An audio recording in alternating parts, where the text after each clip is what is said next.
directo. No, empiezo desde aquí. Sí.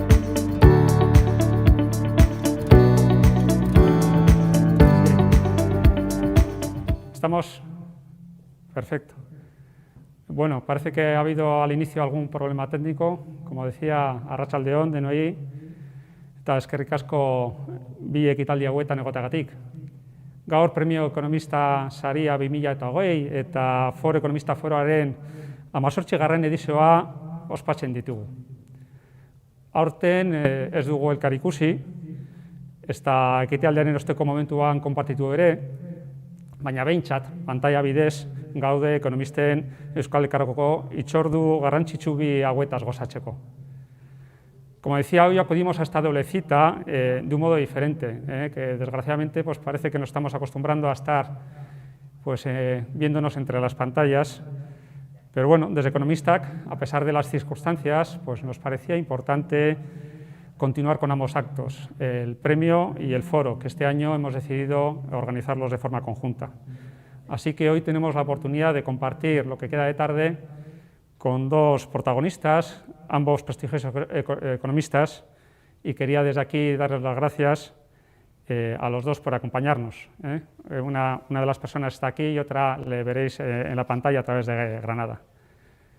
Sin más, vamos a iniciar el Premio Economista Saria 2020. El Colegio Vasco de Economistas convoca el Premio Economista Saria con el objeto de premiar y reconocer públicamente a aquellas personas o entidades públicas o privadas que contribuyen al desarrollo de la economía, fomentando valores empresariales, sociales o humanos. El Premio Economista es un premio público de las y los economistas del Colegio Vasco de Economistas que tienen la oportunidad de presentar candidaturas que reúnan los requisitos objeto del premio. Quiero dar las gracias a todas aquellas personas que habéis formado parte de este Premio Economista Saria 2020 y que hacéis posible este año y todos los años pues, que tenga lugar este acto. Mila esker. En esta edición se han propuesto 9 candidaturas y todas ellas pues, seguro que merecen este galardón, pero hemos tenido que elegir a una. Para ello, nuevamente hemos contado con un jurado de prestigio que ha determinado quién será la persona premiada del 2020. El jurado ha estado compuesto por el premiado del año pasado, el Premio Economista 2019 Koldun Z, como representantes de entidades que tienen relación con la economía y la empresa, Jordi Campàs, que es director de Economía y Planificación del Gobierno Vasco, y Pablo Martín, que es el responsable de Economía de Confebask, el presidente de la Comunidad de Méritos del Colegio Vasco de Economistas, Pedro Escalante, la persona más joven de la Junta de Gobierno, que es Itziar Paunero, y yo mismo como presidente del colegio, representando a todos y todas las economistas. También quiero agradecer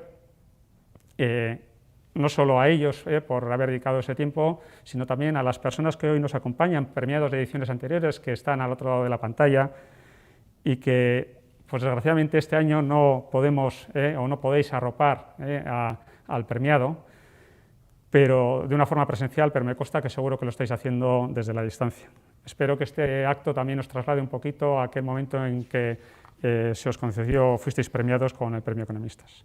Bueno, no me alargo más, y llega el momento de conceder el Premio Economista Saria 2020 a José Luis Larrea Jiménez de Vicuña, por una excelente y completa carrera profesional dedicada al mundo de la economía en su sentido más amplio, destacando sus aportaciones en el mundo académico universitario, en la Universidad de Deusto, en el ámbito de la Administración Pública, Gobierno Vasco, Consejería de Educación y Consejería de Hacienda y Finanzas, en el mundo de la empresa, con la presidencia de Euskaltel y la presidencia de Ibermática, y además de otros ámbitos como el Instituto Vasco de Competitividad Orquestra, el Círculo de Empresarios Vascos, Innovasque, entre otros.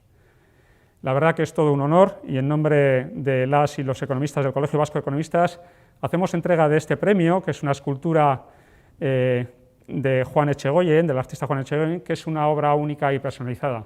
Quiero dar la bienvenida e invitarle a que pase al escenario a José Luis. José Luis, lo siento, no te puedo dar ni un abrazo como se merecería, pero bueno, aquí tienes el premio, cuidado que pesa.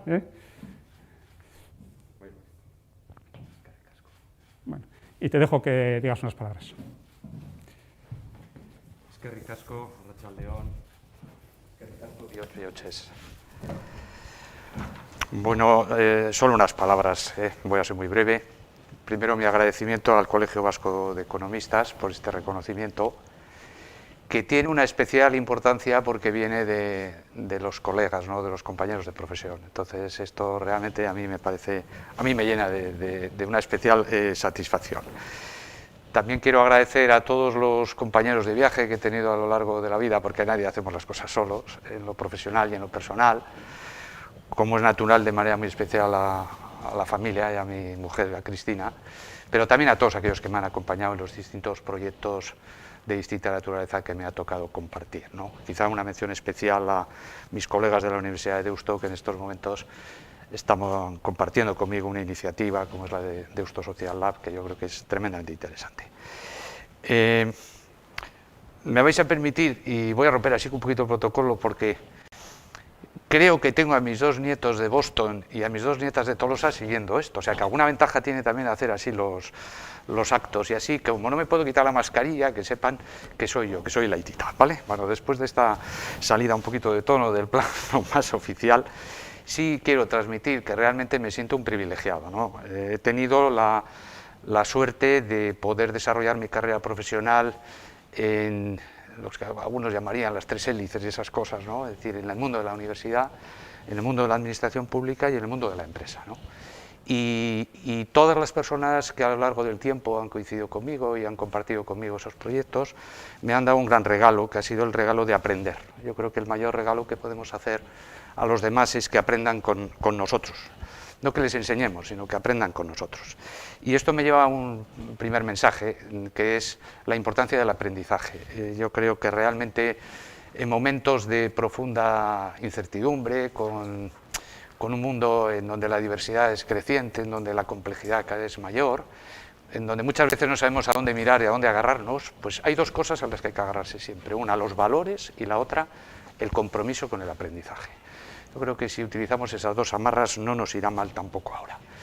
El aprendizaje tiene de importante que sobre todo es transformador, y esto nos lleva a pensar que la transformación o las cosas se transforman haciendo, se transforman tomando conciencia de lo que uno hace y se transforman aprendiendo.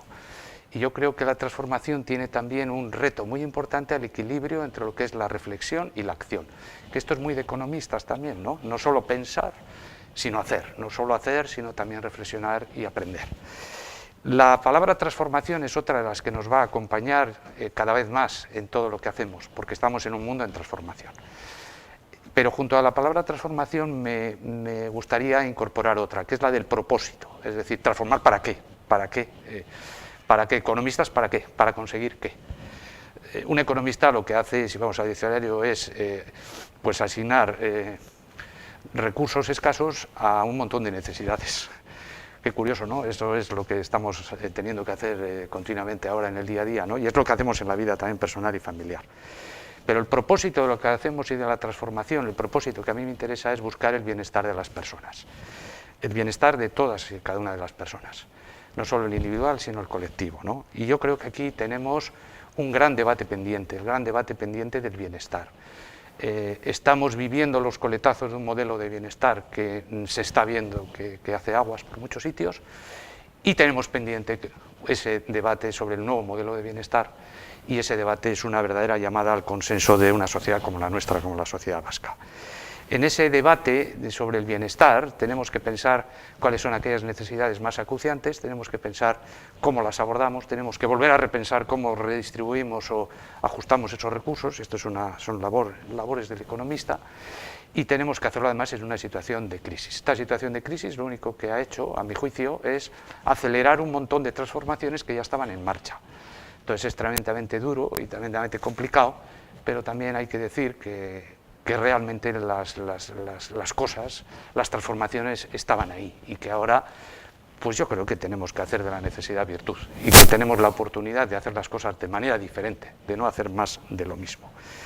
Esta situación de crisis nos ha puesto sobre el papel unas luces y unas sombras, y nos está diciendo que hay algunas infraestructuras tecnológicas para cubrir necesidades que han funcionado francamente bien.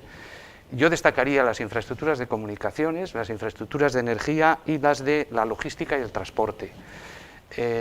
tengo que compartir que cuando se produjo el primer confinamiento y nos encontrábamos todos encerrados en casa, una de mis principales preocupaciones era cómo iban a responder las infraestructuras de comunicaciones, las de logística y transporte y las de energía. Y la verdad es que respondieron bastante bien. Pero ha habido otras infraestructuras que no han respondido todo lo bien que nos hubiese gustado, por mucho que pensásemos que las teníamos razonablemente bien. Y me refiero a las infraestructuras para la salud. Yo creo que una de las conclusiones, una de las lecciones que nos deja esta crisis es que tenemos una necesidad urgente de reforzar las infraestructuras para la salud, en medios materiales, en medios humanos y en capacidad de gestión. Creo que tenemos mucho que mejorar ahí. Creo que nuestra situación es manifiestamente mejorable.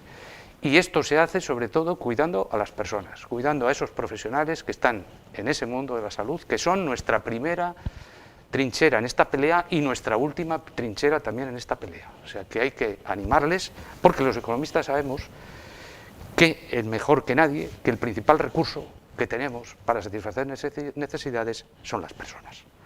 Bueno, termino ya, no me quiero alargar, recordando, a modo de resumen, una serie de palabras: agradecimiento, aprendizaje, transformación, bienestar y salud.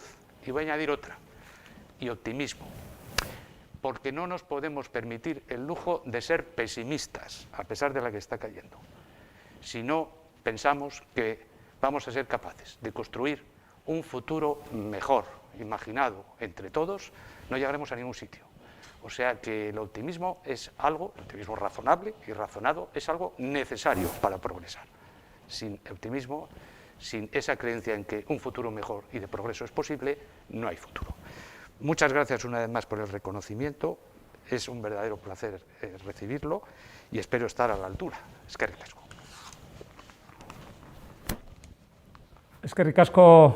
Eskerrik asko, José Luis, de verdad, por el pequeño avance que nos has dado, de la que espero que sea una futura charla que nos des en otro momento, espero que a principios de año, y a ver si tenemos suerte y podemos hacerla también de forma presencial.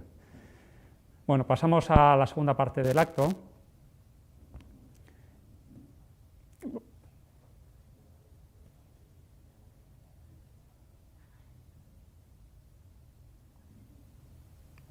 Sí, ¿podemos pasar a la segunda parte del acto? Sí.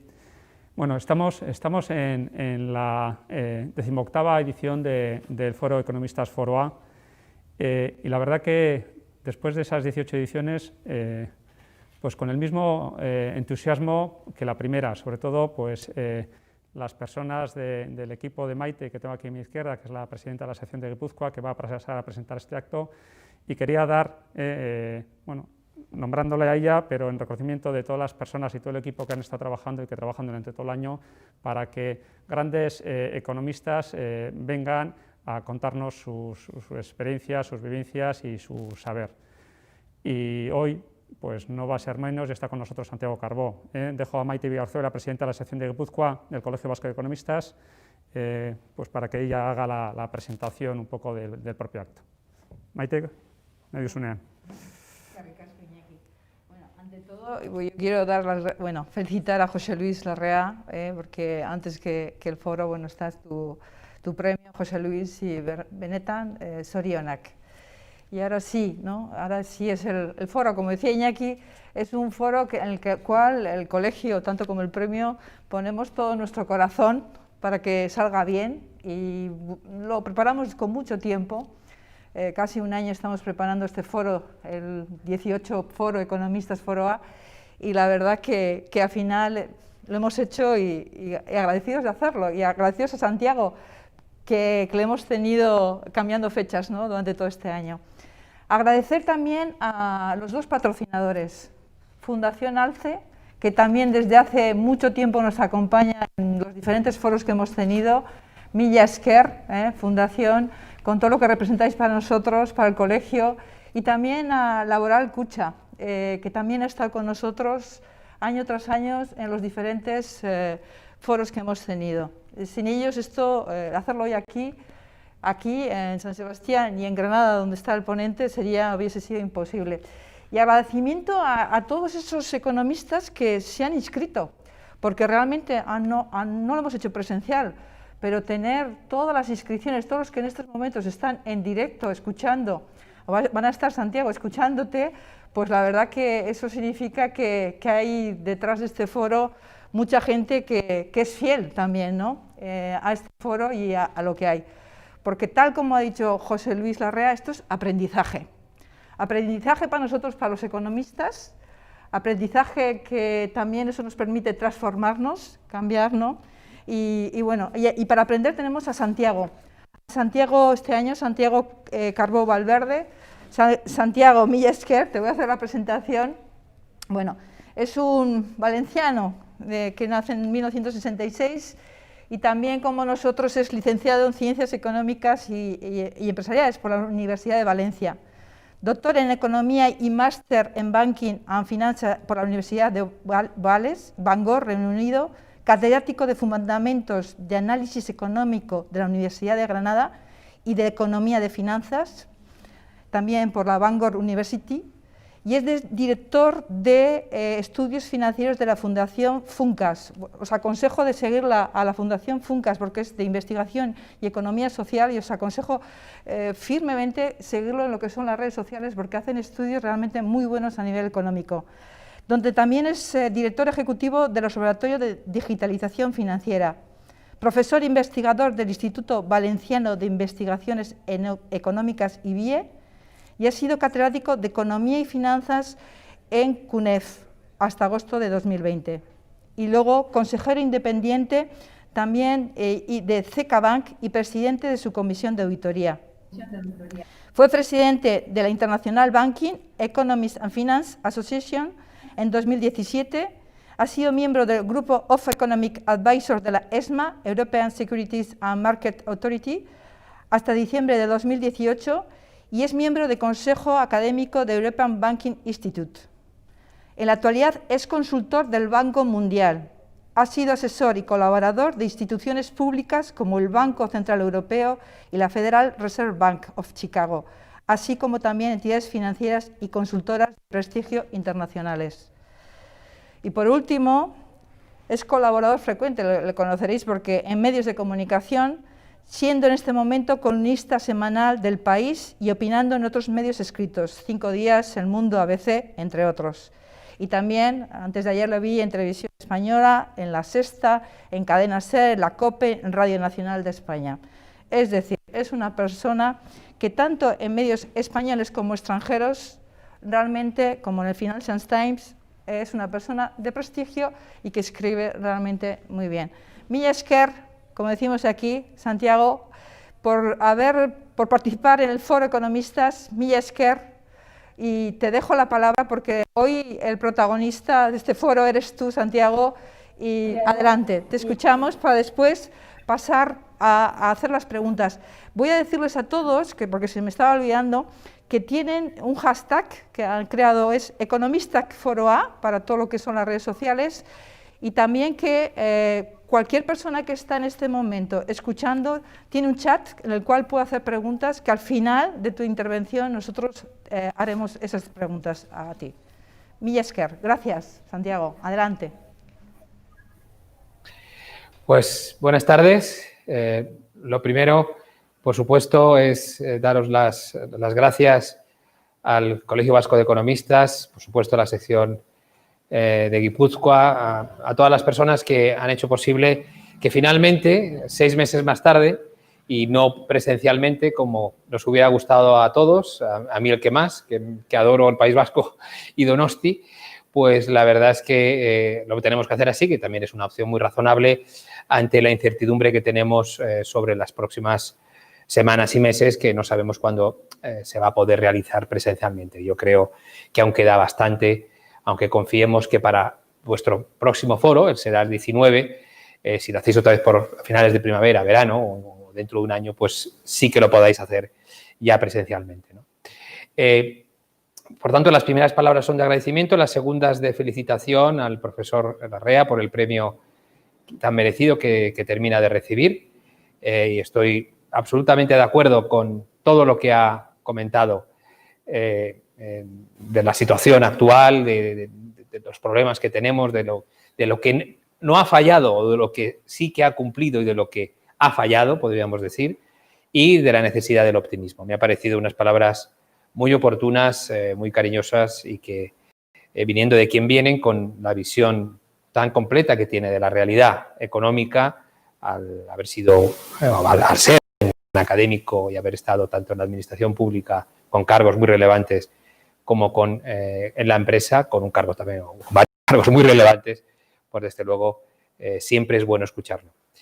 Pues sí, la situación no invita al optimismo, aunque quizás en los últimos días, en las últimas semanas, tras haber adoptado una visión más realista después del verano, que el verano nos ha servido un poco para relajarnos en todos los sentidos y ha tenido ciertas consecuencias, como hemos sabido, en lo que es la evolución de la pandemia, porque quizás no estábamos preparados para la primera ola, para aquel impacto tan brutal sobre nuestro país y sobre otros países del mundo, ha afectado prácticamente globalmente. Nadie estaba preparado, pero desgraciadamente 6 meses más tarde, pues sí, algo más preparados estábamos, teníamos suficientes geles hidroalcohólicos, mascarillas para no entrar en pánico e ir a intentar asaltar las farmacias, pero hemos vuelto a fracasar, algo ha vuelto a fallar, ¿no? Sobre eso, lógicamente, tendremos que reflexionar porque no podemos volver a experimentar una situación como la que hemos vivido, en la que para parar una pandemia muy grave, pero que afecta a un porcentaje muy pequeño de la población, pero que genera una presión hospitalaria insostenible, tenemos que parar el mundo.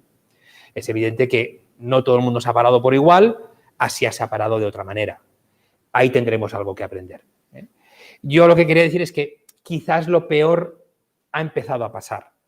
Por supuesto, los fallecimientos que vengan, las enfermedades graves que vengan, de las que nadie es inmune ni libre, pues lógicamente nos entristecerán. Pero ya empieza a haber cierta luz con la cuestión de las vacunas, ya se empieza a hablar de que en primavera lo peor puede estar no olvidado, pero sí que realmente pasado. Ahora ya está empezando a pasar, podemos decir, lo peor de lo peor, confiando en que lógicamente si vuelve a haber una tercera ola o si se nos vuelve a dotar de cierta libertad en Navidad, que es el siguiente paso que tenemos, pues no volvamos a incurrir en los mismos errores y podamos, por tanto, evitar una situación parecida en el enero-febrero. Porque lo que está claro es que la economía española y la economía vasca no puede obtener otra vez un tercer parón como ya ha ocurrido 2 veces, ¿no? Evidentemente este parón ha sido distinto, ahora se han parado actividades, se han hecho cierres y confinamientos mucho más selectivos, toques de queda, es decir, no ha sido un parón tan brutal como las 8 semanas, 10 semanas, dependiendo del lugar, que hubo casi un confinamiento completo en nuestro país. Entonces, pero lógicamente no podemos volver a tener un parón, porque ya estamos viendo sufrir empresas. Ya las habíamos visto sufrir en marzo, abril, etcétera, pero es que ahora ya estamos empezando a recoger los frutos de aquella situación en la que ya entran en procesos de administración, en concurso de acreedores, empieza a haber problemas serios entre las empresas. Entonces, no podemos volver a caer en ese riesgo. Bueno, pues vamos, el planteamiento que yo quiero hacer hoy es, bueno, qué situación económica y empresarial tenemos ahora y qué va a pasar en el futuro. Porque han pasado muchas cosas, no solamente la pandemia. Por primera vez ha habido una respuesta tremenda, proactiva, muy dinámica del Banco Central Europeo, también de los gobiernos nacionales y también de la Unión Europea. La Unión Europea en esta ocasión sí que ha decidido apoyar a los países más vulnerables.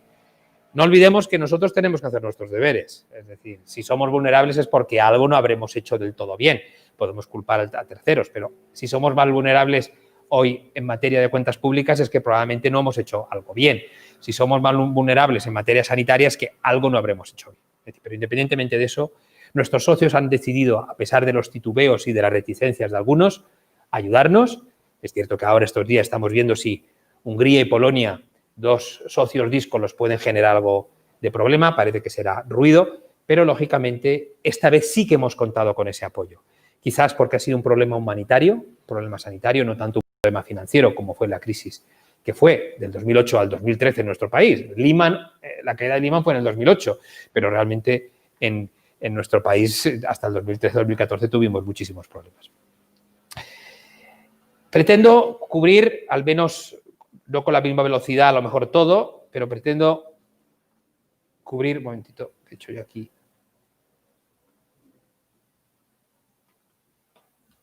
Vaya. Algo saltó aquí, pero yo lo borro ahora mismo y ya está. Pretendo cubrir estos puntos lo más rápido posible porque no quiero que mi intervención vaya más allá de 40 a 45 minutos y ustedes puedan preguntar. Primero, lógicamente, unas perspectivas económicas que han mejorado con el tema de las vacunas. El segundo, quiero hablar del apoyo financiero a las empresas, que probablemente como economistas es lo que más nos preocupa y nos ha preocupado, ¿no? Luego, empezaré a hacer algo de análisis internacional, qué ha pasado en otros países, cómo hemos quedado en eso. Es decir, si los apoyos que hemos implantado aquí son suficientes o son más escasos o bastante más escasos que los que ha habido en otros lugares. Y luego, el futuro, reformas y ese gran paquete de ayudas que se llama o viene a llamarse Next Generation EU, que es claramente una oportunidad. Una oportunidad con las cautelas que yo señalaré. Para terminar con las conclusiones de mi ponencia.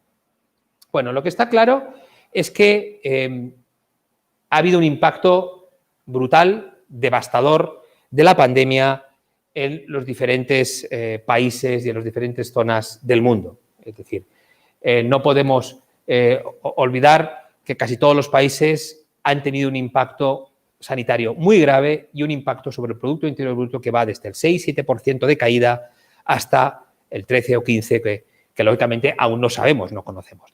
Y además las empresas también. Vemos que las aerolíneas, las entidades financieras, todas las empresas han tenido una dificultad bastante importante, ¿no? Otras, sin embargo, se han visto beneficiadas, otras han visto cómo, precisamente porque hemos aumentado la economía digital, hemos aumentado las actividades digitales, pues de alguna manera mejoraban enormemente.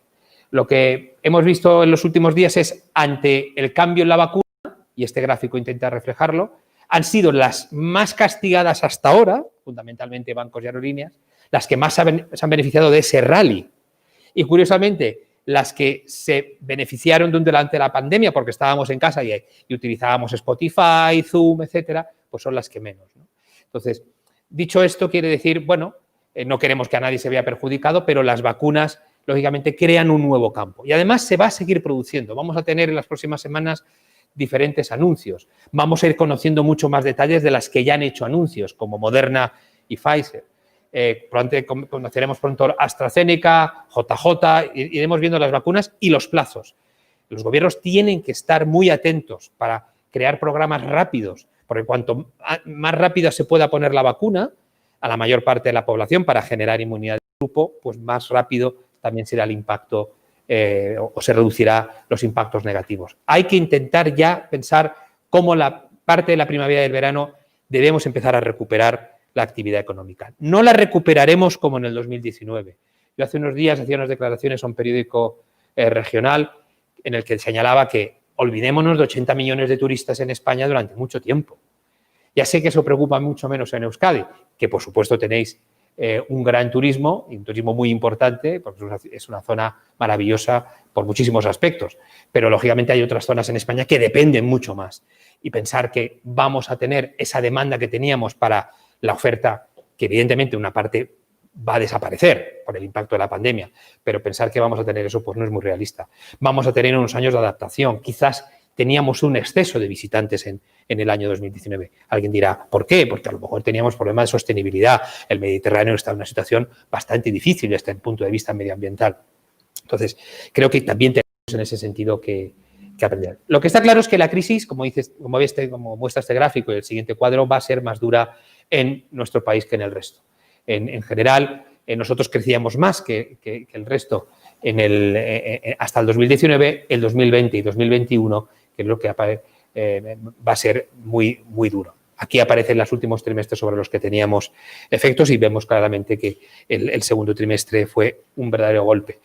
Las previsiones futuras, que lo reflejan este panel de previsiones de Funcas para los principales analistas, tanto Funcas como para el resto, revela unas caídas importantes del PIB, como estaba diciendo, para este año, para el que viene ya hay una recuperación, pero que no será suficiente. Y eso sí, vamos a tener revisiones. Muy probablemente este año lleguemos a una cifra y dentro de 2 años lo estimemos y quizás sea mayor.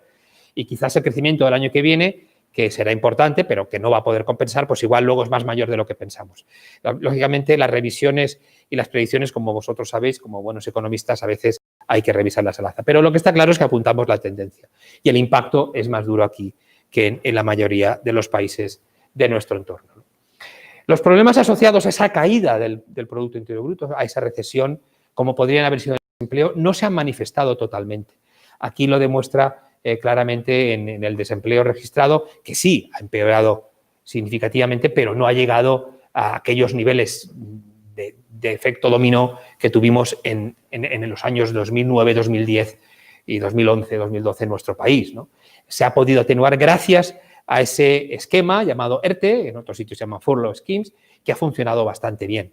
Lógicamente creo que para minorar ese impacto, sobre todo si empezamos a ver la luz al final del túnel, para minorar ese impacto será muy importante mantenerlos.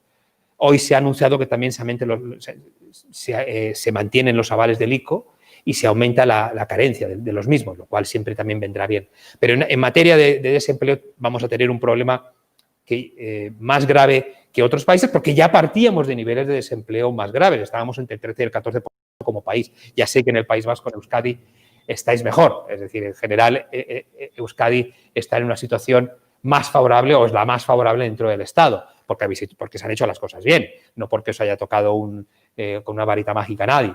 Es decir, en los clústeres industriales, en los niveles de desempleo, los niveles de actividad económica, la integración económica como país, quizás una estrategia también del gobierno autónomo ha ayudado también bastante para que allí la actividad económica sea más fuerte en general que el resto del Estado y además no haya decaído tanto, que también se ha visto impactada, claro, pero no haya caído tanto como el resto del Estado. Pero conforme sí que hemos atenuado los impactos sobre el desempleo, podemos ver en el gráfico de la derecha que se ha disparado el gasto público en subsidios de desempleo, algo que hay que tener en cuenta. Yo creo que en este momento yo soy partidario, y muy parecido a lo que dijo el Fondo Monetario Internacional la semana pasada, de gastar, sobre todo en ayudas a empresas, y luego me detendré en ayudas directas a empresas. Ya no es el momento de estar solamente dando liquidez, dando crédito, es el momento de ayudas directas a empresas, porque si no hay empresas que cerrarán, con las consecuencias que eso tiene. Hoy, precisamente, mi artículo del País, hoy lo argumentaba. Y también, por supuesto, en colectivos vulnerables, en grupos vulnerables de población. Yo no digo que no. Lo que pasa es que aquí se ha puesto demasiado el énfasis en mantener o en crear un ingreso que sea permanente, un ingreso vital que era necesario para la pandemia, por supuesto.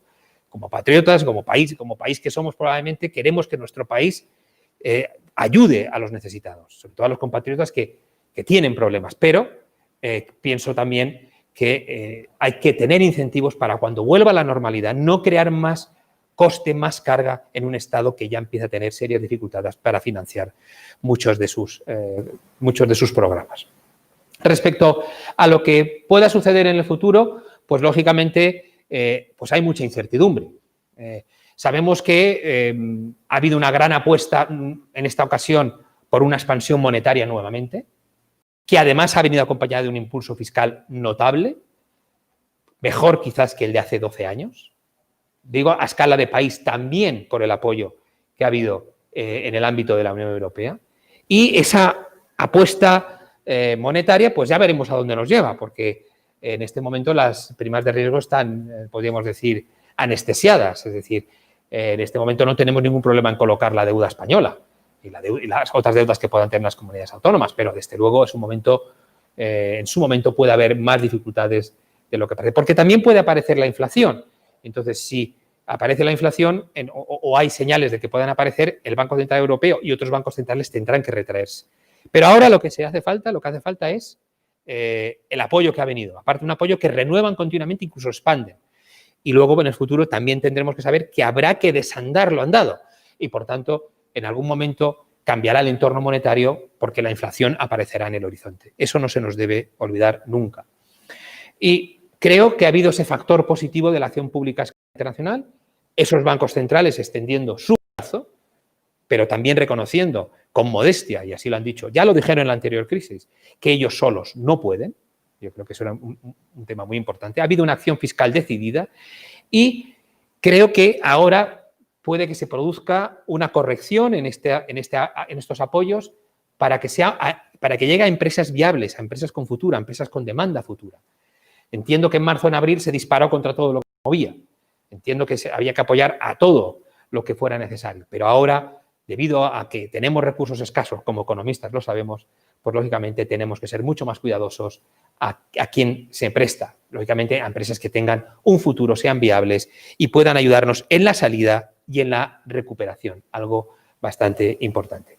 Bueno, y todo esto es necesario porque los mercados pues están reflejando toda esta volatilidad. Este gráfico pretende reflejar pues, lo que ha ocurrido en los últimos años con la cantidad de dinero de la economía y que marca también lo que pasa en los mercados. Ahí lo ves desde el año 60, desde la inflación de los 70 a las decisiones de aquel presidente de la Reserva Federal, Volcker, para reducir la inflación, cuando empezó con Bernanke el quantitative easing y la respuesta, podéis ver, brutal, que es el último palito que va para arriba, la respuesta brutal de los bancos centrales, que han dado lugar a una expansión monetaria como nunca, pero que lógicamente en algún momento habrá que reajustar.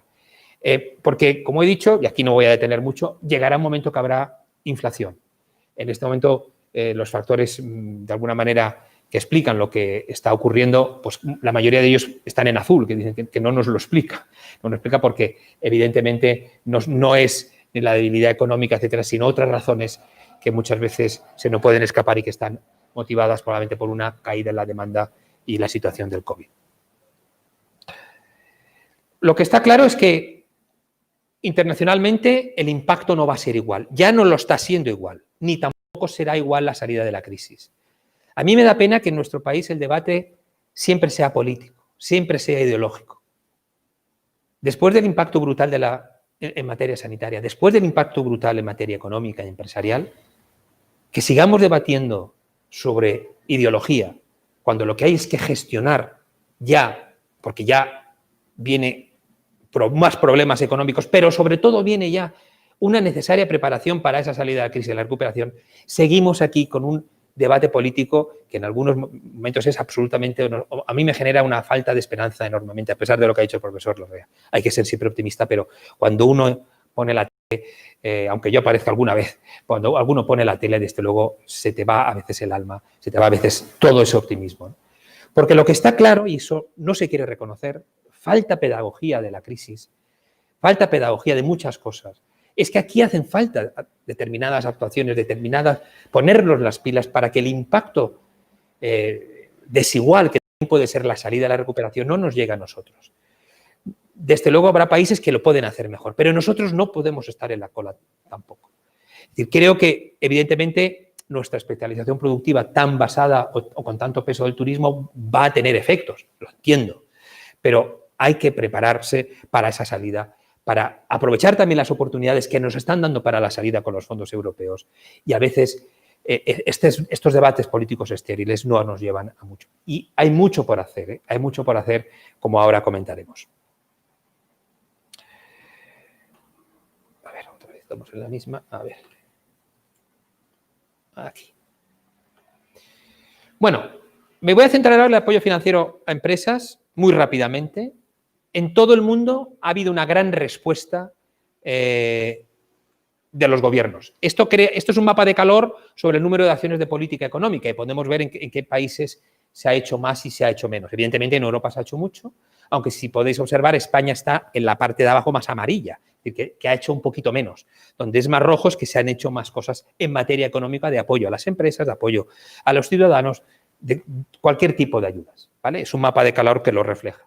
Si hacemos un análisis comparativo, pues Estados Unidos creó un programa de avales, no voy a pasar revista a todo, para pymes, de gran cantidad, que ha ido además expandiendo. En Europa ha destacado Alemania, que ha disparado contra todo, con un programa de avales muy superior al nuestro, que el inicial fue de 100.000 millones, de Alemania es de casi 1 billón, y Alemania no es 10 veces más España, y un apoyo directo a pymes, de ayudas directas, transferencias, ya de 50.000 millones. Y van a hacer mucho más porque ya anunciaron ayudas en noviembre para aquellos cierres de restaurantes y de hostelería que fuera necesario. Es decir, les dan una subvención del 75% sin devolución a fondo perdido, del 75% de los ingresos de noviembre de 2019. Eso sí que es ayudar. También tiene músculo financiero y un tesoro potente. En Francia también los programas han sido importantes, es decir, no voy a pasar revista a todos. Y en España se han hecho cosas.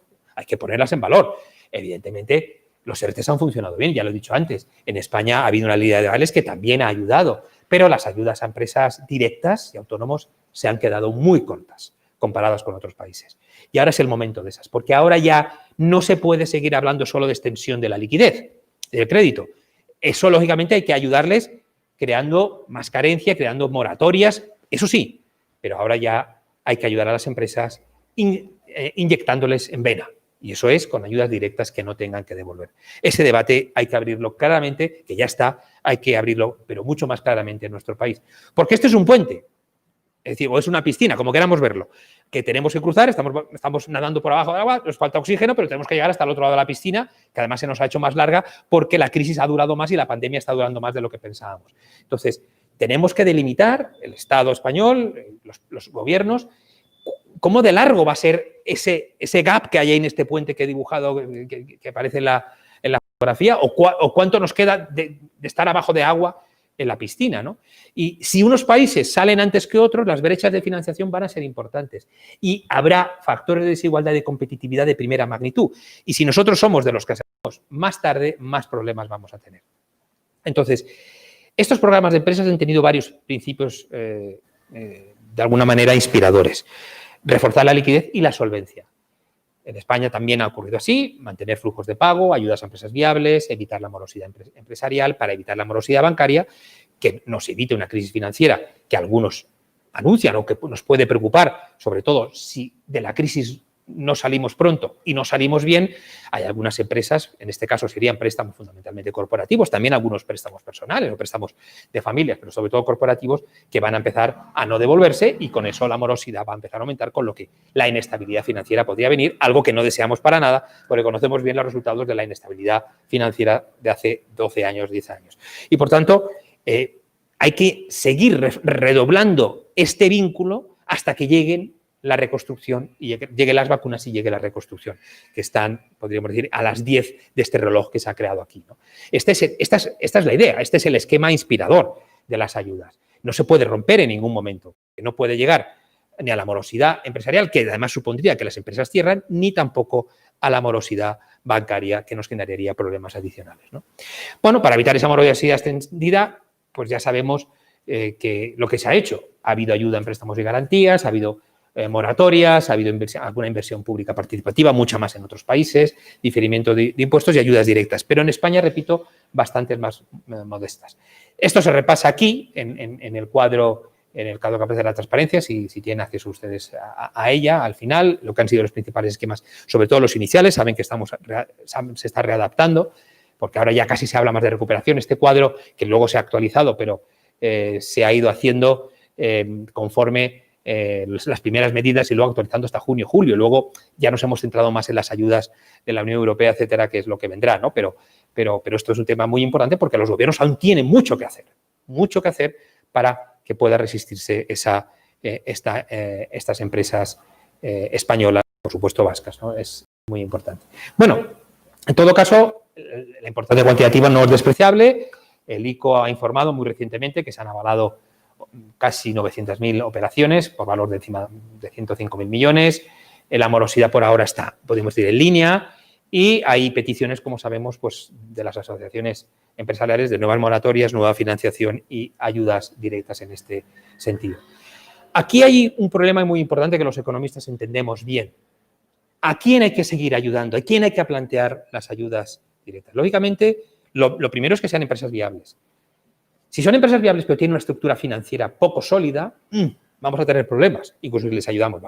Lógicamente habrá que intentarles ayudar, pero también los empresarios españoles y vascos tienen que entender que con el tiempo, y han aprendido de la anterior crisis, hace falta más apoyo propio en capitales propios, no solamente tener financiación de terceros, solamente un préstamo del banco. Es muy importante que las empresas de nuestro país refuercen su capital. Ya lo han hecho con respecto al 2008, cierto. Pero yo creo que una de las claves, uno de los ejes del plan europeo de ayudas es que haya un salto horizontal, transversal, del nivel de capital de todas las empresas. Y de la digitalización, de eso comentaré ahora, pero el del nivel de capital también. Porque aquellas empresas que tienen una estructura de capital más sólida resisten mejor, más tiempo. Aquellas que tienen una situación de sobreendeudamiento van a tener más dificultades, aunque sean viables su actividad.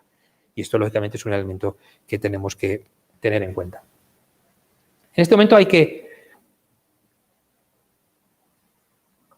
entramos en una fase que hay que combinar 3 factores. Financiación activa, dinámica, proactiva, imaginativa de lo que necesitan las empresas, más selectiva también, si vas a ser más generoso, vas a tener que ser más selectivo, y por supuesto mantener las moratorias que pueden hacer falta, porque probablemente aquellas que son empresas viables y que de alguna manera tienen posibilidades de futuro, pues tienen que tener todas las posibilidades posibles. Y bueno, la financiación al sector privado, pues lógicamente ha tenido un vuelco espectacular en lo que va de año, con un crecimiento de los, como se puede ver en los 2 gráficos, de los préstamos a empresas no financieras. Si recordamos, hace 12, 13 años todo era financiación o gran parte, también había empresas no financieras, pero lo que crecía muchísimo o lo que creció muchísimo fue la financiación a los préstamos inmobiliarios y al sector inmobiliario.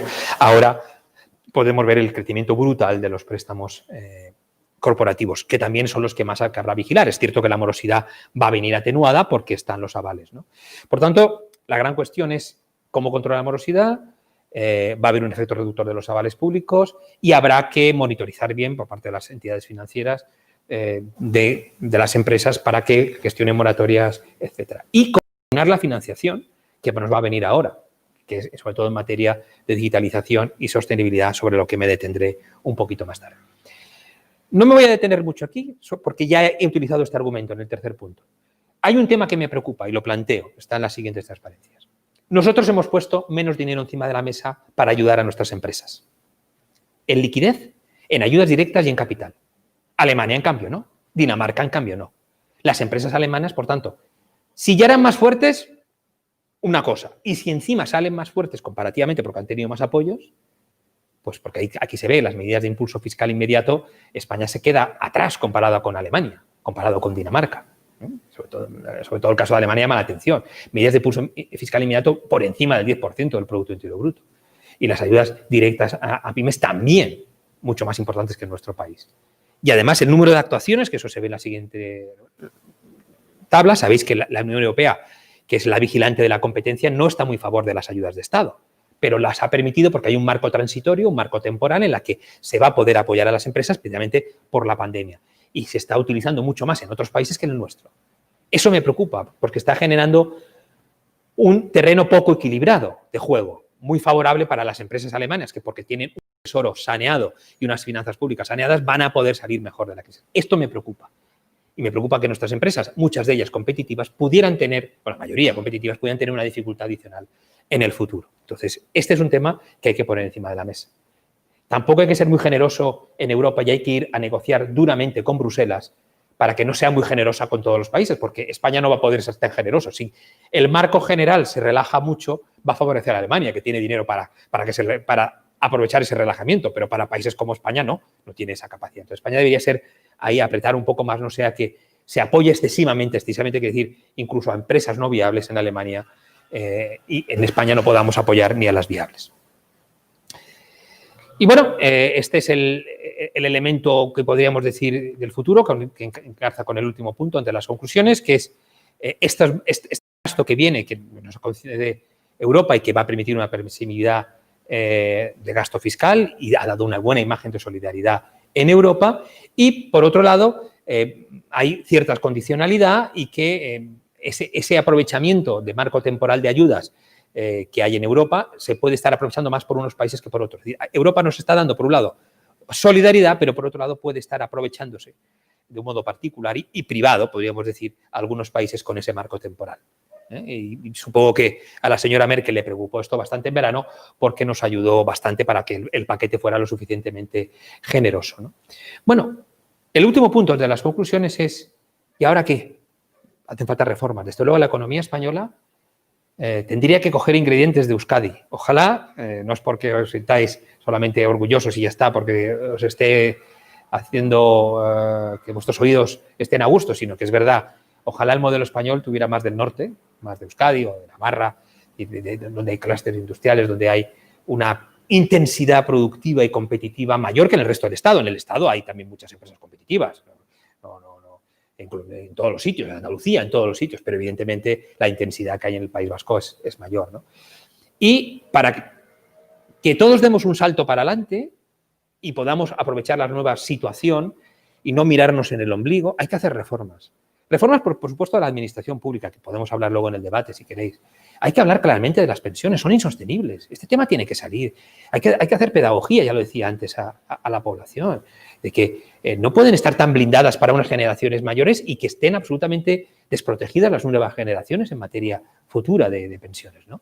Y con eso no quiere decir que quitemos las pensiones a los mayores, ni mucho menos, pero hay que darle racionalidad y hasta ahora no se le ha dado. Yo soy un funcionario público ahora que he vuelto. ¿Cómo es que se nos sube ahora el sueldo a los funcionarios? Que no hemos tenido ningún impacto, prácticamente ningún impacto, y se nos ha mantenido el puesto de trabajo. Esto creo que no era el momento de subir el sueldo a los funcionarios. Entonces, nuestro país necesita tener una capacidad de adaptación al entorno, que son normalmente las reformas, porque nos van a ayudar en ello. Porque como dijo Agustín Carstens, que es el presidente del Banco Internacional de Pagos de Basilea, se está produciendo una reasignación de recursos. Ya lo hemos visto, actividades digitales y intangibles sustituyendo actividades muy tradicionales, porque lo presencial ahora pesa menos, lo estamos viendo además en nuestro país por el tema del turismo, etcétera. Entonces, va a ser necesario hacer reformas estructurales, que aquí se van a hacer algunas, ahora comentaré, pero muy puntuales, porque va a hacer falta, de alguna manera, tener la capacidad de adaptación a esa reasignación de recursos y de actividades que va a haber en los próximos años, motivados por la pandemia y por las consecuencias de la misma, desde cosas muy pequeñas. Quizás a partir de ahora nos vayamos a tomar cervezas o pinchos a las 7 de la tarde, a las 8 de la tarde. Está cambiando, quizás. Los hábitos a veces cambian con cosas así. Me refiero por una cosa muy tonta. Pero la reasignación de actividades hacia una economía más digital, más con valor en intangibles, eso hay que estimularlo con reformas. Porque además va a haber apoyo para ello. Pero si no hay reformas, ¿qué reformas se van a hacer? Pues pocas se espera. Ya veremos si toca el mercado de trabajo. La administración pública, poco se dice.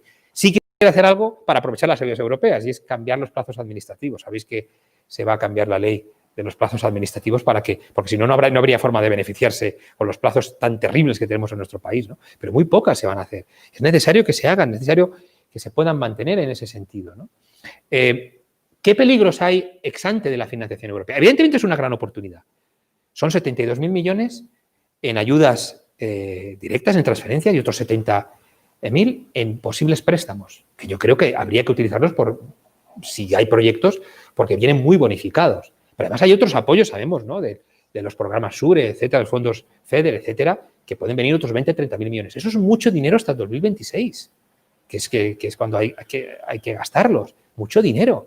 Ya veremos si somos capaces. Es decir, luego es una gran apuesta.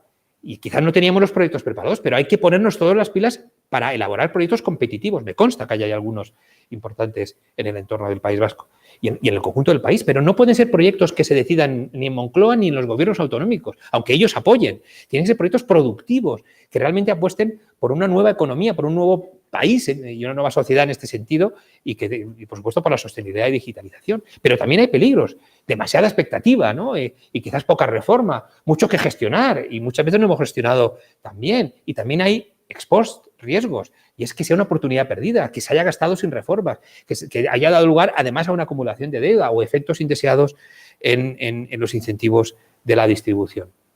Por tanto, estos serían de alguna manera los grandes riesgos de esa gran reasignación o gran proceso de redistribución en el mundo. Y es que salgamos no solamente más débiles, no aprovechemos los recursos, sino que además con mayores tensiones financieras en el futuro, ¿no? Yo creo que en este elemento, en este momento es bastante importante que lo tengamos en cuenta.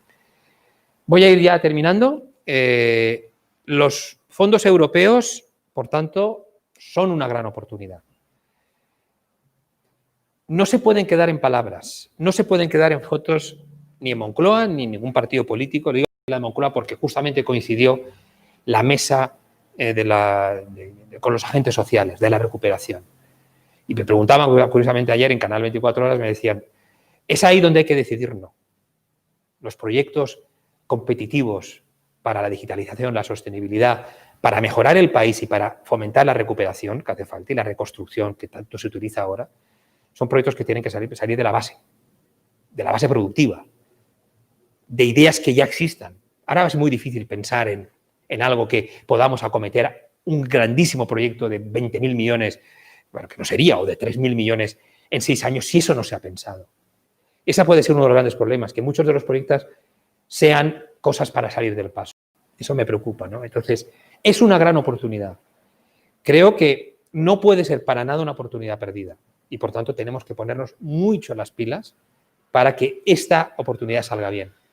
Porque con todo el dolor del alma, tarde o temprano vamos a salir de la crisis, o por lo menos de lo peor, ya no de lo peor de lo peor de la pandemia, y el verano, si Dios quiere, será más razonable. No será como el que tuvimos en el 2019 o 2018, pero será razonable y la actividad económica paulatinamente se irá recuperando. Pero ojo, hay empresas que han desaparecido. Por tanto, tienes que generar nuevas actividades para que las que desaparecieron, si hay aún emprendedores entre los que cerraron, o nuevos, pues lógicamente vuelvan a crear una actividad, ¿no? Entonces, veamos esa realidad, esa época post-COVID, ¿no? Cuesta pensar a futuro en la España de 80 millones de turistas. Para mí me cuesta un montón. No sé, a ustedes igual estoy equivocado. Nunca antes unas previsiones y unas crisis habían dependido tanto de una cuestión científica como una vacuna. Esa economía post-COVID, esa economía española, internacionalmente puede suponer diferentes velocidades, diferentes despegues. Nosotros no podemos quedar atrás rezagados. Hay que hacer todo lo posible y exigir a los políticos y a los gobiernos nacional y autonómicos que hagan lo mejor siempre. España está mostrando signos de descoordinación, lo hemos visto. No funciona óptimamente, quizás por el pasado, antes de la democracia, por que son solamente 40 años de sistema autonómico. En Suiza o en Alemania quizás también han tenido problemas con la pandemia, particularmente Suiza, pero quizás ha funcionado más coordinadamente como país. Y cualquier ayuda es un puente, pero no se puede aguantar eternamente. Por tanto, hay que acortar los plazos de la pandemia, pero también dar toda la ayuda que sea importante. En todo caso, el problema de la evaluación de la pandemia es central, es vital, porque enfrenta de alguna manera varias cuestiones contradictorias. Es necesario prolongar las ayudas, pero ojo, también nos pesa esa espada de Damocles que es la deuda, el exceso de deuda con la que iniciamos esta crisis, ¿no? Es decir, salimos de la crisis anterior muy rápido, en el 2013-2014, solamente con un programa de ayuda de recapitalización de algunas entidades financieras, generoso, digo que no, y con una reforma laboral. ¿Qué más hicimos? A ver si pensamos, y chimpum. Ahí se quedó la grande reforma del anterior gobierno. Y luego no ha habido ningún apetito, ni del anterior, ni del anterior que hubo del Partido Socialista, solo, y ni del actual. No hay ningún apetito. Pero no hay apetito porque temen miedo al castigo electoral también. Pero es que en este momento no tenemos muchas opciones, ¿no? Entonces, solamente pensar en gastar sin deuda y sin pensar en la sostenibilidad. Lo que decía antes, tú puedes aprobar programas de ayuda a los ingresos mínimos vitales, pero para periodos de lapso que lo necesites, no para siempre. Tú no puedes crear más dependencia de una estructura de un Estado, de una estructura financiera de un Estado que ya se resiente, ¿no? Además, nos quedan meses aún duros, con rebrotes, confinamientos, etcétera. Por tanto, hay que ser muy imaginativo en lo que vamos a hacer. Y sobre todo intentar acortar la pandemia, que es lo que he dicho, ¿no? Y desde luego las ayudas tienen que ser más selectivas. Soy optimista en que lo peor ha pasado. Soy optimista en que nuestro país, en los momentos de dificultad y en los momentos de rebote, ya no de rebrote, sino de rebote, como ocurrió en el 2013-2014, como ocurrió en la anterior crisis, la del 92, respondió rápidamente, creció rápidamente. Y siempre damos una sorpresa, quizás porque al final tenemos más flexibilidad que otros países con mayor madurez, quizás, como Francia, ¿no? Tiene una mayor madurez que nosotros. Somos un país, podemos decir, una economía un poco más joven dentro de Europa, ¿no? Pero lo que está claro es que queda mucho por hacer. Y yo creo que lo que apuntaba, ¿no? Hay que mejorar mucho la gestión pública, hay que disminuir el peso de la administración. Eso no significa recortar en sanidad, que ya hemos visto que no hay que recortar nada, ni en educación, sino hacer más eficiente todo lo que hacemos, incluida la administración pública. Solamente de esa manera vamos a poder superar esta crisis y salir con una recuperación más sólida. Muchas gracias y estoy abierto a las preguntas, que me he mantenido esos 40-45 minutos que había dicho. Gracias. Gracias, Santiago. Sí que hay preguntas, tanto de gente que está en el chat como de gente que está aquí presente. Tenemos preguntas para hacerte. Voy a empezar con una, Santiago, que nos dicen: ¿es partidario de una autoridad independiente tipo ARREF para gestión de los fondos de la Unión Europea? Pues es difícil. Es decir, por supuesto, sería óptimo que los principios económicos y de independencia fueran los únicos. Yo aspiro a que los principios políticos pesen lo menos posible. Desgraciadamente, no puedo aspirar a otro. Lo óptimo, por supuesto, una autoridad, una persona, como ha ocurrido en Italia, el expresidente de Vodafone, que es el gran prohombre, ¿no?, de la recuperación, por supuesto, con ciertas pautas del Estado italiano también, ¿no?, pero una persona muy independiente. Nosotros no estamos acostumbrados a eso. Nosotros, en autoridades independientes del Banco de España, de la Comisión Nacional de Mercado de Valores, no digo las últimas elecciones, las últimas elecciones quizás son de lo más independiente que se ha hecho. Precisamente ahora se va el presidente de la Comisión Nacional de Mercado de Valores, quizás porque es más independiente de lo que desearían algunos. Y yo creo que ahora el gobernador del Banco de España es bastante independiente. Pero en el pasado, en nuestro país, no hay una tradición por el mérito. Hay una tradición más bien porque sea una persona que podamos amoldar políticamente, ¿no? Entonces, yo sí que soy partidario, no sé si crear una autoridad, que no va a dar tiempo, porque los plazos en nuestro país, pero que se hiciera de la manera más independiente posible y profesional y de gestión, con principios de gestión. Soy pesimista en eso porque un pastel de 140.000 millones que tanto puede repartir también, desgraciadamente, en favores, pues no lo van a ceder los políticos fácilmente. Pero, por supuesto, yo abogaría por el 100% de principios de independencia y de gestión puramente empresarial y económica. Gracias, Santiago. Hay otra pregunta que nos dicen, esa también dice: habla de hacer pedagogía y el mensaje está claro y compartido, pero ¿cómo tener una influencia real en las decisiones políticas tan bañadas de ideología? Bueno, tenemos nuestro papel en la sociedad. Si ahora está aminorado porque tenemos canales de televisión, de radio, medios, redes sociales que atenúan las voces de economistas y prefieren una broma de TikTok o un comentario sobre Bitcoin en TikTok o sobre un comentario de economía en TikTok o en Twitter o lo que sea, pues mal vamos, mal lo tenemos. Pero eso no significa que no sigamos manteniendo nuestra voz. Al final, tarde o temprano se nos escucha. No con la frecuencia que deseamos, no con la intensidad que deseamos, pero sí que se nos escucha. Desde luego, como nos callemos, ya no habrá nada que hacer. Es decir, se hacen las cosas, incluso las que no nos gustan, a pesar de que no paramos de criticar. Los economistas somos muy críticos. Entonces, yo creo que debemos seguir haciendo pedagogía.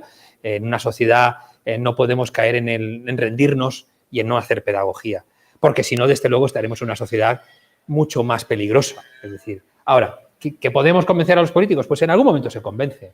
En algún momento sí que nos escuchan. En algún momento que están a lo mejor más apurados nos hacen caso. Pero yo creo que esa voz tenemos que mantenerla, independientemente de que se nos escuche más en un momento o en otro. Pero tenemos, porque hay tantísimo ruido alrededor, en redes sociales y canales de televisión y radio y medios de comunicación, que o lo hacemos o desde luego ya nuestra profesión se va a diluir completamente, porque cualquiera pueda decir una cosa, una receta económica que puede ser un disparate y encima se podría seguir. ¿Cómo se así de los préstamos que habrá que devolver? Ay, no se ha oído al principio, perdona.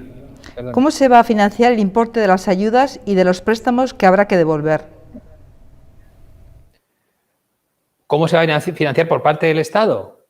Pues, lógicamente, por la capacidad El financiera del Estado. Sí, del endeudamiento a la economía y al tejido empresarial. El incremento de la deuda este año ya es brutal. El incremento de la deuda este año es brutal y probablemente a años sucesivos también, sobre todo si hay pérdidas en los ICOs, claro.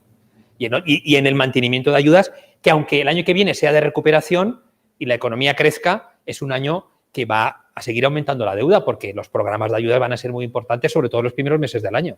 Y, por tanto, eso va a tenerse que seguir financiando por las vías comunes, impuestos, deuda, claro. No hay otra.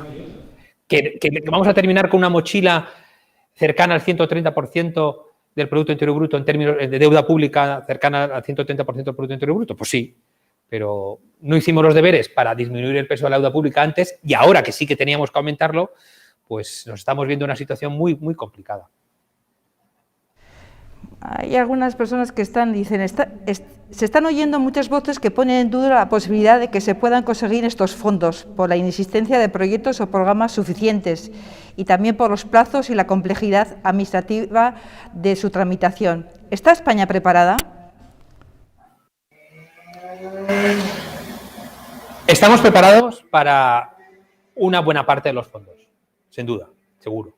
Eso lo tengo clarísimo, porque hay proyectos que no se habían financiado, etcétera, porque quizás no tenían el umbral de rentabilidad privada, ¿vale? Para eso sí que estoy convencido y porque ya hemos gestionado otros fondos de la Unión Europea. Y a veces se opina que dejamos muchos fondos sin utilizar. No es del todo cierto. Es decir, hay unos que se quedan sin utilizar, pero no es tanto como se ha oído en los últimos días, que creo que se ha llegado a decir solo el 30%. No, eso no es verdad. Hay muchos en el pipeline, hay muchos que están a punto de salir, ¿vale? De los anteriores. Entonces, es verdad que es un gran reto. Son muchísimo dinero en un proceso de intensidad enorme y, por tanto, hay que generar una estructura, podríamos decir, en las empresas y quizás en los gobiernos para poder gestionar eso. Y cuanto antes hagamos esa estructura con mayor capacidad de que sea muy proactiva, mejor, ¿no?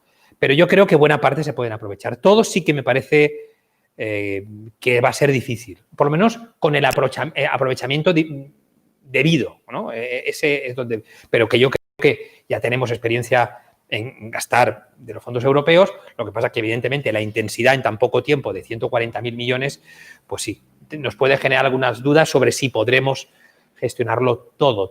Eso va a ser más difícil. Pero hay que ponerse las pilas ya. Hay que crear infraestructuras, incluso empresariales, por un lado, y en el sector público, para empezar a canalizar y buscar donde ya hay proyectos, que ya hay algunos, empezar a ver su viabilidad, etcétera, y empezarlos a mover para adelante y crear otros, porque hay muchísimos huecos en nuestro país que hay que rellenar.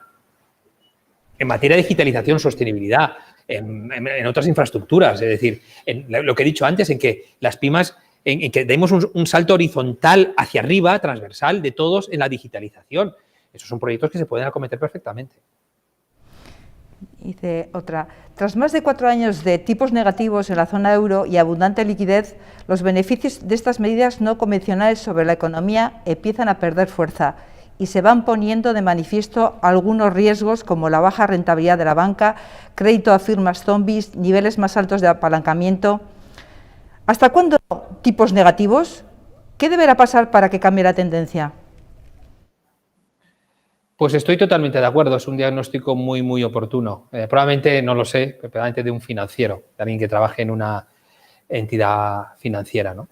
Porque, evidentemente, con tipos de interés negativos los ahorradores pierden, los que están muy endeudados aguantan, los que no son viables aguantan porque se les mantiene, se les sostiene además, podemos decir, subvencionado con una financiación subvencionada y, en general, la economía está peor. Pero, claro, de la anterior crisis tuvimos que salir así, porque hubo una crisis financiera brutal, la demanda no se recuperaba, la inflación no aparecía y el mandato de los bancos centrales es de la inflación y, por tanto, se ha tenido que hacer un estímulo brutal. Cuando pensábamos que íbamos a ver el final, pues de repente nos llega la pandemia. Por tanto, y esto va a alargar muchísimo la existencia de tipos ultra reducidos o negativos en Europa y en el mundo durante varios años. No puedo decir cuántos años, pero varios años. Y de todas maneras, plantearte un escenario más allá de 1 año y medio, 2 años, no tiene sentido. En ese escenario yo considero que se van a mantener los negativos, desde luego. Si se recupera con fuerza la economía europea de la eurozona, hay señales de cierta inflación, que es un poco lo que marca el mandato, y bueno, pues a lo mejor empezamos a salir paulatinamente, que tampoco hay que hacer ordenadamente, pero ojo, como los países tampoco han hecho sus deberes y van a tener muchísima deuda, también es dificultoso salir si los países siguen aumentando su deuda y pasa a ser positiva la rentabilidad que tienen que ofrecer por la misma, pues lógicamente eso puede generar problemas adicionales. Es decir, estamos con un drum, estamos en una especie de puzzle imposible, de un laberinto imposible. Pero la pregunta, yo espero en los 2 próximos años tipos negativos. Eso dice, ¿no? Dice, ¿afectará a los tipos de interés? Tantos países endeudados con una mochila bien cargada, ¿va a afectar los tipos de interés?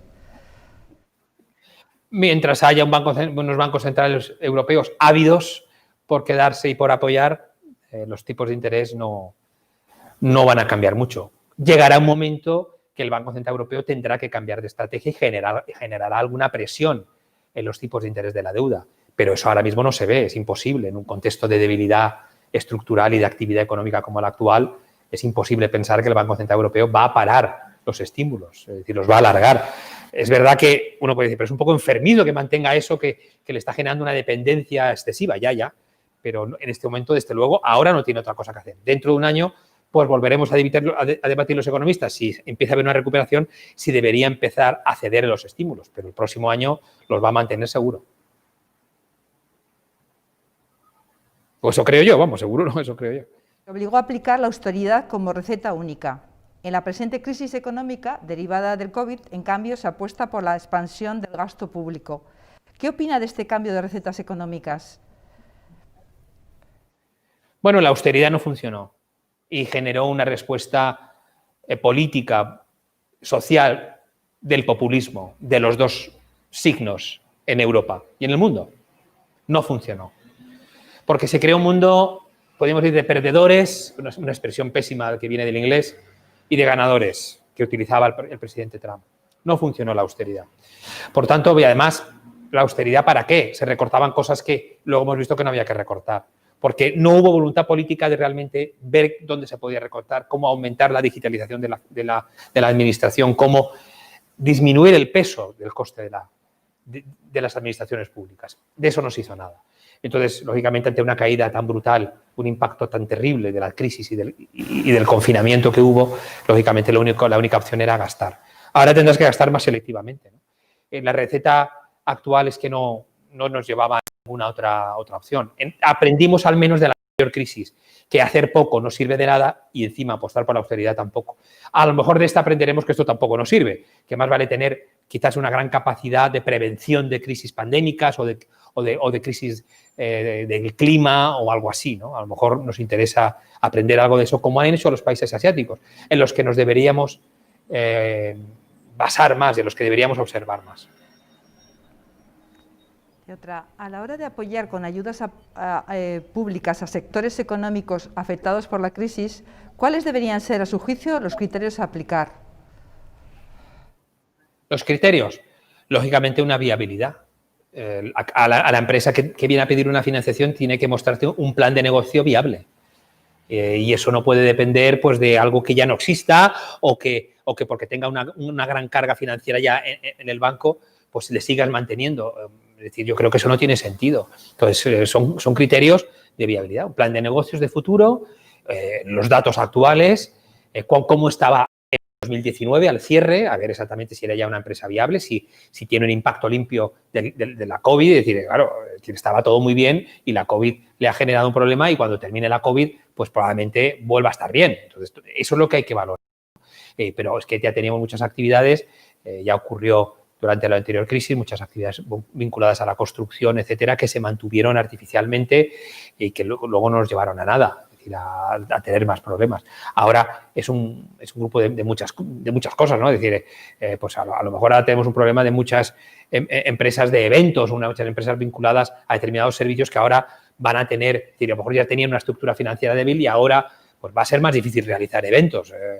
Por lo menos durante un tiempo, nos hemos acostumbrado al teletrabajo. Había, podríamos decir, casi un boom de eventos en nuestro país. No lo digo porque este es un evento, evidentemente, pero quizás había un exceso, había demasiados viajes de negocios o para reuniones, etcétera. Todo eso hemos aprendido y que a lo mejor era excesivo en aquel momento y algunas de esas empresas ya tenían una estructura financiera débil. Esto es un ejemplo solamente y esas empresas pues ahora no tiene sentido ir renovando cuando hay empresas que pueden tener una viabilidad mucho más clara, ¿no? Bien. Otro nos dice, al comenzar esta crisis provocada por la pandemia, se comentó que al ser coyuntural, la salida de la misma iba a ser más rápida que la anterior. ¿Se ha deteriorado el tejido económico más de lo previsto y esto ya es imposible? Bueno, es más largo de lo que pensábamos. Sí que es verdad que si evitamos lo peor de inestabilidad financiera, de que afecte a la banca, pues quizás sea más corta. Porque no olvidemos que va a ser una caída brutal este año, pero hay que viene ya vamos a crecer y en 2 o 3 años probablemente recuperemos los niveles del 2019. Eso no ocurrió en el anterior, fue un lapso más grande de tiempo. Fue hace 2 años, creo que cuando conseguimos el 2008, el nivel de 2008. Entonces, en ese sentido es más corto. Ahora bien, están desapareciendo empresas. Ese impacto tendremos que verlo en su día. Ahora solo sabemos que desaparecen muchas, miles han desaparecido.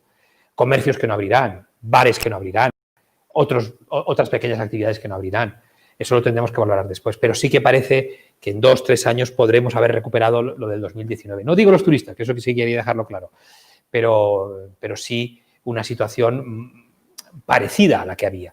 Y desde luego, cuando en el 2018 lo recuperamos, no era tampoco la situación del 2008, era un país distinto también, ¿no? Entonces, yo creo que va a ser más corta, pero, ojo, más corta que la anterior, pero más largo de lo que pensábamos en marzo, la salida. Hay uno del sector bancario que dice, en esta última etapa de la pandemia estamos viendo que se están acelerando las fusiones y adquisiciones en el sector bancario. ¿Qué opinas de la situación del sector bancario actual? Bueno, os recomiendo que mañana os voy a dar la primicia, me leáis en 5 días que escribo sobre eso, ¿no? Y sobre la fusión, ¿no? El sector bancario está en una situación atribulada, por poner con tribulaciones, ¿no? Desde el 2008, realmente. La crisis le impactó brutalmente, con muchas pérdidas, recapitalizaciones de los estados, una situación que generó una situación casi contra natura del propio sector bancario, que tenía que estar artificialmente en una situación muy, muy compleja, ¿no?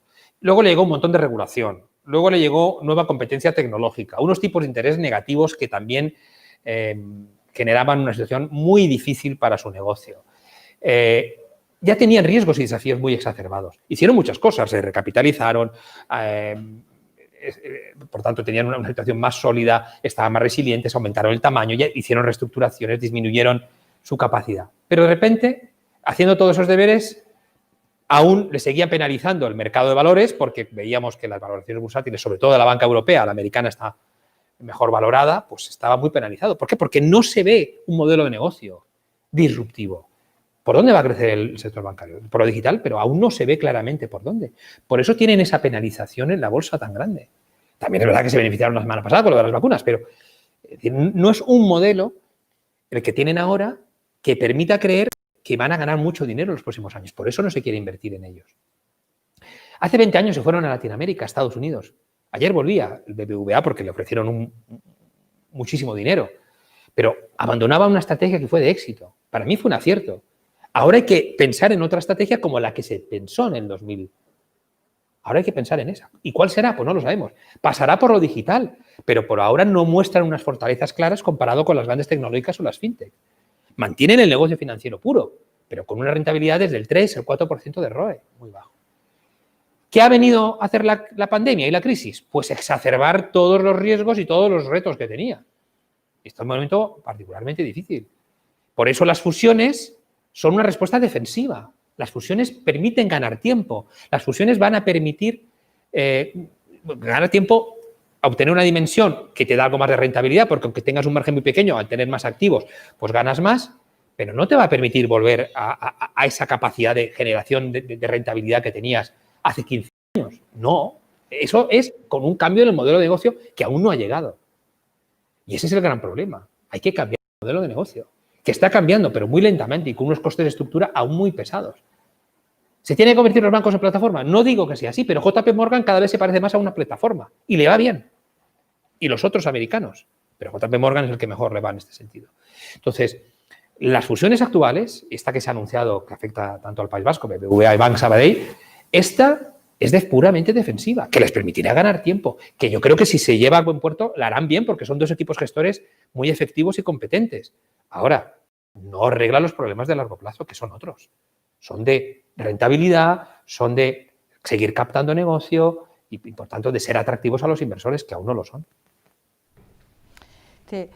¿Toca mirar más hacia Asia y olvidarnos de Estados Unidos? ¿China va a salir mejor de la crisis? Ya lo está haciendo. Y no solamente en términos económicos, también en tecnología, ciencia e innovación. ¿Toca mirar más hacia Asia y olvidarnos de Estados Unidos? Bueno, hay que combinar los dos, ¿no? Estados Unidos también tiene muchas cosas, ¿no? Los Estados Unidos buscan cosas favorables. Ellos tienen las grandes tecnológicas, que son las que utilizamos fundamentalmente, aunque también Alibaba, nosotros también, Ant Financial, las conozcamos, WeChat, todas esas las conocemos también, ¿no? Pero esas son fundamentalmente de menor uso aquí, ¿no? Además, los coches eléctricos, ellos están potenciando mucho más en Estados Unidos que nosotros. Por tanto, aún hay muchas cosas que seguir a Estados Unidos. No quizás en la política climática, que hemos visto que Trump no quería, o quizás ahora Biden la potencia, ¿no? Por supuesto, de China tenemos que aprender mucho, también en materia de nuevas tecnologías, pero no olvidemos que es un sistema político muy difícil de adaptar aquí. Ellos tienen las cosas que tienen en materia tecnológica o de ciencia e innovación porque también tienen un sistema político que les respalda, con pocas libertades o con ninguna en muchas cosas, ¿no? Entonces, es más difícil de exportar, pero sí que podemos aprender de cómo tratar las pandemias, las enfermedades, cómo han respondido en materia tecnológica. Es decir, ellos tenían una app para hacer el rastreo, el tracking, ya a finales de enero, que rompía todos los principios de protección de datos, pero se sabía rápidamente quién lo tenía y quién no, y la gente lo podía saber. Esto aún 8 meses más tarde o 10 meses más tarde aún estamos aquí sin que nos funcione el rastreo, sin que nos funcione, etcétera. ¿Que supone que hay que reducir la libertad? Pues claro, ese es el debate que tenemos que tener, y no queremos tenerlo, pero también que sepamos que hay un coste. Entonces, hay que aprender, yo creo, de lo bueno. De lo que tenga que ver con lo político y pérdida de libertad no me convence mucho. Y algunas de esas cosas tienen. Pero sí que han demostrado una alta efectividad en prevención de pandemias y en otros aspectos tecnológicos que merecen la pena, ¿no? Ellos utilizan, por ejemplo, mucho más los QRs a la hora de los pagos, etcétera. Hay cosas que sí que tenemos que aprender de ellos. Pero sin despreciar a Estados Unidos, que además ahora con Biden quizás vuelva un poco a estar más creando sinergias con Europa. Dice, ¿tiene la economía española una estrategia definida vinculada a un plan industrial para construir cadenas de valor emergente como lo tienen ya Alemania o Francia? O Euskadi. O Euskadi. Es así. Euskadi tiene una estrategia. No digo que la haya creado el gobierno vasco, ni un político, ni el gobierno español, pero ya tiene una estrategia de participación en la cadena de valor. España también, pero tenemos que intensificarla. España participa en la cadena de valor en muchas cosas. No olvidemos, somos el 7º o el 8º productor de coches del mundo. Tenemos grandísimas empresas farmacéuticas, grandísimas empresas en tecnologías del agua. Tenemos todas las casillas de estas tablas input-output, nosotros las tenemos llenas y somos una economía muy diversificada, desde la agricultura a los servicios más avanzados. Ahora, hay que impulsar aquellos productos, aquellos servicios, aquellas producciones de mayor valor añadido. Ya lo hemos hecho en los últimos 20 años. Ya no sirve decir, es que no se embotella el aceite en España y no se exporta. Eso ya no existe. Pero hay que seguir añadiendo valor. Y ahí es donde quizás nos falte. Quizás porque tenemos una parte de la población que quizás no tiene las capacidades para poder apoyar. Quizás porque no tenemos suficiente capacidad empresarial para poder dar un salto rápidamente, pero lo que está claro es que no hay que ir hacia Alemania, es que España debería fijarse mucho más en el modelo también de Euskadi, porque lo tenemos dentro del Estado. Es verdad que tiene su propia hacienda, que tiene su propia situación, pero hay algo que ha funcionado ahí bien. Ojo, y en muchas otras empresas, aquí en Granada también, hay empresas que funcionan magníficamente y siguen funcionando magníficamente con la pandemia, pero hace falta más densidad en muchos sitios del Estado. Y también en Euskadi probablemente. Porque Euskadi tampoco se va a quedar cómoda porque no tiene el paro de Alemania, tiene más paro. Entonces, y tiene una actividad productiva inferior a Alemania. Pero yo ya me conformaría con que la media española fuera la de Euskadi, ¿no? Entonces, hay muchos ejemplos de los que mirar. Pero, desde luego, hay que apostar por productos de calidad, por procesos de calidad, por transparencia, porque las empresas sean mucho más digitales, mucho más transparentes, quieran tener ese concepto de accountability con respecto a los supervisores de los mercados, etcétera, mucho más de lo que ha habido hasta ahora. Dice, hacia una economía verde, más verde y sostenible, ¿realmente vamos a tener dinero para ello? Pues ahí lo he perdido. Hacia una economía verde, más verde y sostenible, si realmente vamos a tener dinero para ello. Bueno, nos llegan un montón de fondos. Ahora, hay que aprovecharlos bien. Nos llegan 140.000 millones que fundamentalmente, vamos a ver, hay otras áreas, como he dicho, que las pymes se vuelvan más digitales, tengan un aprendizaje pues, a que puedan tener más capitales propios, es decir, a que sean más sólidas ellas, ¿no? Pero llega mucho dinero por esa vía. Ahora hay que crear planes para que realmente dentro de 5 años seamos más digitales y hayamos reducido la brecha, no estamos tan atrasados, pero reducido la brecha con los países de nuestro entorno y sobre todo con los países más avanzados digitalmente. Y en sostenibilidad no estamos tan rezagados en Europa. De hecho, la que se ha quedado más rezagada es Estados Unidos o incluso a veces China. Pero estamos rezagados en algunos aspectos como el tema de coches eléctricos, etcétera. Pues hay que seguir apostando. Aún utilizamos demasiado los combustibles fósiles, etcétera. Eso hay que irlo reduciendo.